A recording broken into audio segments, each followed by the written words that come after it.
مالك يا نبيل؟ قالب وشك ليه على الصبح؟ مش عارف اشرب كوبايه الشاي. مفيش يعني، متخانق انا ومنى. ليه؟ الشغل بقى واخد كل وقتها، مش مركزه خالص في البيت. امبارح داخله بعدي بساعتين. احسن. انا قلت لك من الاول اوعى توافق على موضوع الشغل ده ابدا. النبي يا خالد، انا مش ناقص حد يقطمني خالص. لا اقطمك يا ابني، افهم. شغل الست ده اذى، وتقعد تصدر لك في مشاكلها طول الوقت. ويا سلام بقى لو مسكت فلوس، ساعتها مش هيبقى ليك لازمه في البيت. يا ابني صدقني كلهم منى، وسيبك بقى من جو حقوق المرأة والكلام ده. طب اعمل ايه؟ قول لي اعمل ايه.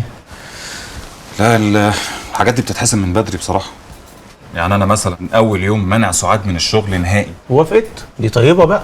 انت عارف انا لو قلت لمنى تعمل ايه كانت بوظت الجوازه من بدري. يا غشيم، لما تحب الست تعمل لك حاجة فهمها إن أنت بتعمل كده علشان بتحبها وخايف عليها. ما تشتغليش يا حبيبتي، ما تتعبيش نفسك. أنا هنزل أشتغل مكانك وأجيب لك الدنيا تحت رجليكي. ساعتها عمرها ما هتكسر لك كلمة وتسمع كلامك وهي بتحبك.